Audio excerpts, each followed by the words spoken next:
क्या आपको पता है कि भारत की पूर्ण आज़ादी का विचार देने वाला पहला चिंतक, विचारक, क्रांतिकारी, आध्यात्मिक गुरु कौन था? अगर आपको संकेत दें तो ऐसा विचार इन्होंने 1906 में दिया था। एक ऐसा इंसान जिसने ब्रिटिश भारत में भारत की स्वदेशी शिक्षा पद्धति को नया रूप और आकार दिया। मानव सेवा को जिसने परम धर्म बनाया, जिसे भारत के आध्यात्मिक चिंतन की शुरुआती चिंगारी कहा जाता है।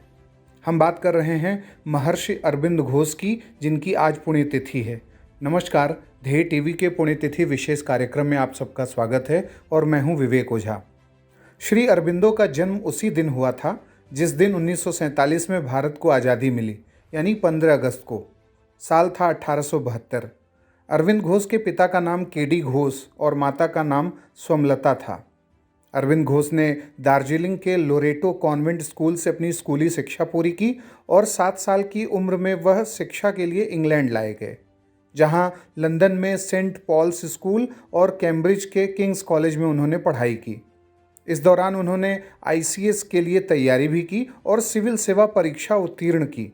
हालांकि उन्होंने घुड़सवारी की परीक्षा देने से इनकार कर दिया और इसी कारण वो सिविल सेवा में नहीं आ सके।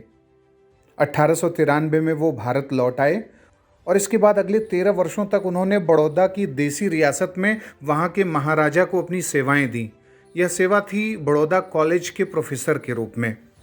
इसी बीच वे एक रिवोल्यूशनरी सोसाइटी में भी शामिल हो गए और गुप्त रूप से ब्रिटिश सरकार के खिलाफ काम करने लगे। 1902 में अहमदाबाद के कांग्रेस सत्र में अरविंद की मुलाकात बाल गंगाधर तिलक से हुई और उनके अद्भुत और क्रांतिकारी व्यक्तित्व से प्रभावित अरविंद ने भारतीय स्वतंत्रता संघर्ष से जोड़ने की ठान ली। उनके भाई बारीन ने उन्हें बाघा जतिन, जतिन बनर्जी और सुरेंद्रनाथ टैगोर जैसे क्रांतिकारियों से मिलवाया था। इसके बाद वे 1902 में अहमदाबाद के कांग्रेस सत्र में तिलक से मिले और उन्हीं से प्रभावित होकर के स्वतंत्रता संघर्ष से जुड़ गए। 1905 में बंगाल विभाजन के बाद हुए क्रांतिकारी आंदोलन से इनका नाम जोड़ा गया और 1908-9 में उन पर अलीपुर बम कांड मामले में राजद्रोह का मुकदमा भी चला था।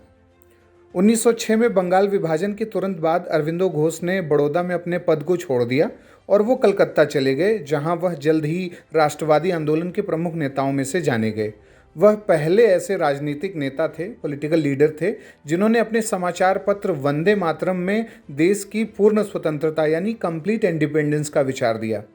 उनके ऊपर ब्रिटिश सरकार द्वारा 2 बार राजद्रोह के लिए मुकदमा चलाया गया और 1 बार षड्यंत्र चलाने के आरोप पर।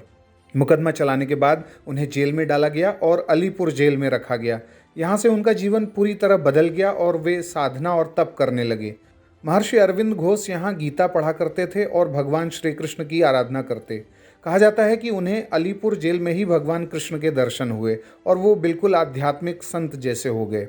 वहीं जब वे जेल से बाहर निकले तो आंदोलन से नहीं जुड़े और 1910 में पुडुचेरी चले गए, जहां उन्होंने योग द्वारा सिद्धि प्राप्त की थी और उन्होंने अरविंद आश्रम ओरेविले की स्थापना की और काशवाहिनी नामक रचना की।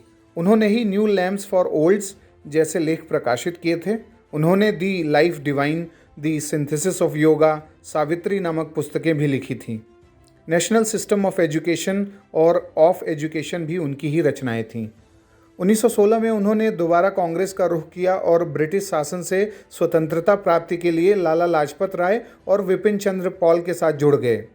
अपने कारावास के समय उन्होंने पौंडीचेरी में एक आश्रम स्थापित किया और वेद, उपनिषद, ग्रंथों आदि पर टीकाएं लिखीं। वो श्री अरविंद आश्रम ओरेविले के संस्थापक थे और योगी और महर्षि भी कहलाए। उनके लिखे लेखों ने लोगों को स्वराज, विदेशी सामानों के बहिष्कार और स्वतंत्रता पाने के तरीके तक सुझाए। जो निष्क्रिय प्रतिरोध का विचार था स्वदेशी आंदोलन के दौरान, पैसिव रेसिस्टेंस का, उसे भी कंसेप्चुअलाइज करने में और उसे आगे मजबूती देने में इनका बहुत बड़ा हाथ था। अगर इनके विचारों की बात करें तो उन्होंने एक ऐसी शिक्षा पद्धति का विचार दिया है जो मनुष्य का भौतिक, प्राणिक, आध्यात्मिक, मानसिक और अंतरात्मा के स्तर पर विकास कर सके। अरविंद घोष का कहना था कि शिक्षा मानव के मस्तिष्क और आत्मा की शक्तियों का विकास करती है और उसमें ज्ञान, चरित्र और संस्कृति को जागृत करती है। श्री अरविंद का शिक्षा दर्शन लक्ष्य की दृष्टि से आदर्शवादी, उपागम की दृष्टि से यथार्थवादी, क्रिया की दृष्टि से प्रयोजनवादी और महत्वाकांक्षा की दृष्टि से मानवतावादी कहलाता है। उन्होंने अति मानव की धारणा भी दी। उन्होंने सर्वप्रथम घोषणा की कि मानव सांसारिक जीवन में भी दैवी शक्ति प्राप्त कर सकता है। वे मानते थे कि मानव भौतिक जीवन व्यतीत करते हुए और अन्य मानवों की सेवा करते हुए अपने मानस को अतिमानस तथा स्वयं को अतिमानव में परिवर्तित कर सकता है। अरविंद का मानना था कि ये सारी बातें केवल शिक्षा द्वारा ही संभव हो सकती हैं। राष्ट्रीय आंदोलन में लगे हुए विद्यार्थियों को शैक्षिक सुविधाएं प्रदान करने हेतु कलकत्ता में एक राष्ट्रीय महाविद्यालय भी स्थापित किया गया था स्वदेशी आंदोलन के दौरान, और श्री अरविंद को 150 रुपये प्रति माह के वेतन पर इस कॉलेज का प्रधानाचार्य नियुक्त किया गया था। इस अवसर का लाभ उठाते हुए श्री अरविंद ने राष्ट्रीय शिक्षा की संकल्पना का विकास किया तथा अपने शिक्षा दर्शन की आधारशिला रखी। अरविंद के लिए भारतवर्ष देश का टुकड़ा, पर्वत, खेत, जंगल और नदियों का नाम नहीं था। उनके लिए भारत माता एक देवी थी, एक स्पिरिचुअल कनेक्टिविटी थी, माँ थी। ये विचार उनकी शिक्षा पद्धति में भी साफ दिखाई देता है। अरविंदो घोष ने 3 प्रकार के अधिकारों का समर्थन किया: स्वतंत्र प्रेस और अभिव्यक्ति की स्वतंत्रता, स्वतंत्र सार्वजनिक सभा करने का अधिकार और संगठन निर्माण का अधिकार। अगर राष्ट्रवाद की बात करें तो उन्होंने राष्ट्रवाद यानी नेशनलिज्म को अध्यात्म और मानवता से जोड़ा है। उनके अनुसार मनुष्य चाहे कितने भी तरह से भिन्न क्यों न हो, परंतु राष्ट्र प्रेम उसे एकता के सूत्र में बांध देता है। उनका कहना है कि राष्ट्रवाद ही राष्ट्र की दैवीय एकता है, यानी डिवाइन यूनिटी है, और उनके राष्ट्रवादी विचार उनके लेख वंदे मातरम में मिलते हैं। वे सर्वधर्म संभाव और एकता में विश्वास करते थे और एक विश्व संघ निर्माण का समर्थन करते थे। उनके अनुसार मानव एकता प्रकृति की देन है, तभी तो मनुष्य निरंतर सामाजिक संस्थाओं का विकास करके एकता के सूत्र में बंधा रहा है, जैसे परिवार, कबीला और राज्य।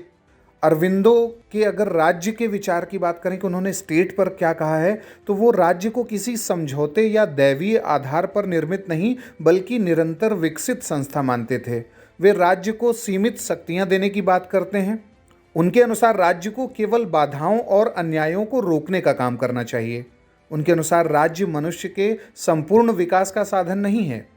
अरविंदो घोष के अगर हम समाजवाद के विचार को देखें यानी सोशलिज्म को, तो समाजवाद को लोक कल्याणकारी राज्य का आधार माना है उन्होंने, परंतु वे समाजवाद के राज्य शक्तियों के केंद्रीकरण के सिद्धांत और सर्वाधिकारवाद यानी जो टोटलिटेरियनिज्म है उसके समर्थक नहीं थे। अरविंदो घोष ने प्रतिनिधि लोकतंत्र यानी रिप्रेजेंटेटिव डेमोक्रेसी की आलोचना भी की है।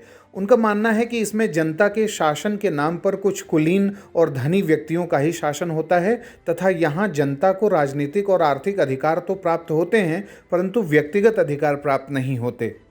और इस तरीके से उन्होंने तमाम विचार दिए और उनके विचारों के महत्व के आधार पर ही उन्हें एक प्रखर राष्ट्रवादी आध्यात्मिक चिंतक और विचारक माना गया।